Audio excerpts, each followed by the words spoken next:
కేంద్ర మంత్రి కిషన్ రెడ్డి గారు ఈరోజు పార్లమెంట్లో మాట్లాడిన వ్యాఖ్యల్ని తీవ్రంగా ఖండిస్తా ఉన్నాం. అసలు కిషన్ రెడ్డి పూర్తి అవగాహన లేకుండా మాట్లాడుతూ ఉన్నాడు. మీరింత సీనియర్ కేంద్ర మంత్రి అయ్యి ఉండి 7 మండలాలు గుంజుకున్నది ఎవరు? ఇలా కిషన్ రెడ్డి గారు అంటారు, ఆనాటి యూపీఏ ప్రభుత్వం రాష్ట్ర విభజన చట్టంలోనే 7 మండలాల గురించి పెట్టారని అవగాహన లేకుండా కిషన్ రెడ్డి మాట్లాడుతున్నారు. ఇవాళ పార్లమెంట్లో కిషన్ రెడ్డి వ్యాఖ్యల్ని తీవ్రంగా ఖండిస్తున్నాం. ఇది తెలంగాణ ఆత్మగౌరవాన్ని దెబ్బతీసే విధంగా కిషన్ రెడ్డి మాట్లాడిండు. ఎప్పుడొచ్చింది ఆర్డినెన్స్?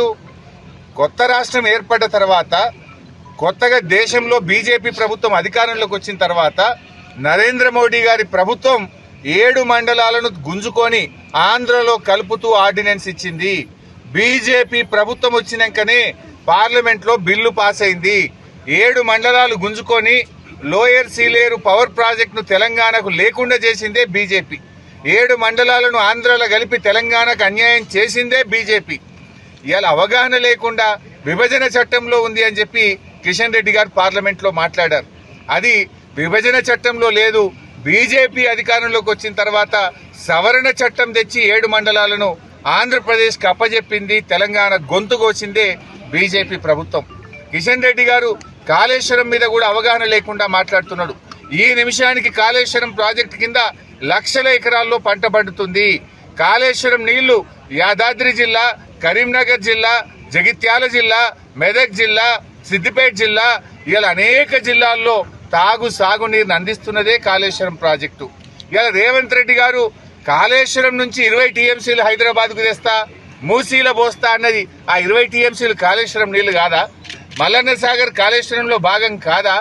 ఒకవైపు ముఖ్యమంత్రి 20 టీఎంసీలు కాళేశ్వరం ప్రాజెక్టు నుంచి హైదరాబాద్ తెస్తా అంటాడు. ఇంకొక వైపు కాళేశ్వరం నీళ్లతో గంధమల్ల ప్రాజెక్టు కడతా అని యాదాద్రి జిల్లాలో కొబ్బరికాయ కొడతాడు. ఇంకోవైపు రేవంత్ రెడ్డి మరియు కిషన్ రెడ్డి గారు ఇద్దరు కలిసి కాళేశ్వరం కూలిపోయిందంటారు. మరి కాళేశ్వరం కూలైపోతే, కొట్టుకునే పోతే 20 టీఎంసీల నీళ్లు హైదరాబాద్ కు గాలి వస్తాయా, విమానంలో వస్తున్నాయా? మరి కూలైపోతే గంధమల్లకు నీళ్లు ఏడికెళ్ళి వస్తున్నాయి? కూలైపోతే లక్షల ఎకరాల పంట ఎట్లా పండుతుందో ఇలా కిషన్ రెడ్డి గారు సమాధానం చెప్పాలి. కిషన్ రెడ్డి గారు నిన్నగాక మొన్న పార్లమెంట్ లో సోషియో ఎకనామిక్ సర్వే మీ కేంద్ర ప్రభుత్వమే ఒక పుస్తకాన్ని పెట్టింది. ఏం చెప్పింది ఆ సోషియో ఎకనామిక్ సర్వేలో? కాళేశ్వరం వల్ల తెలంగాణలో బంగారం లాంటి పంటలు పండుతున్నాయి, ఆయకట్టు రెట్టింపైందని నీ కేంద్ర ప్రభుత్వమే చెప్తుంది. మరి సోషియో ఎకనామిక్ సర్వే నీ కళ్ళు కనబడతలేవా, చదువుతలేవా? ఎంతసేపు రేవంత్ రెడ్డి చెప్పిందే వినబడుతుందా? సోషియో ఎకనామిక్ సర్వేలో నీ కేంద్ర ప్రభుత్వమే కాళేశ్వరం తెలంగాణకు వరమని, కాళేశ్వరం వల్ల ఆయకట్టు పెరిగిందని నీ కేంద్ర ప్రభుత్వమే చెప్పింది కదా. మీ సహచర కేంద్ర మంత్రి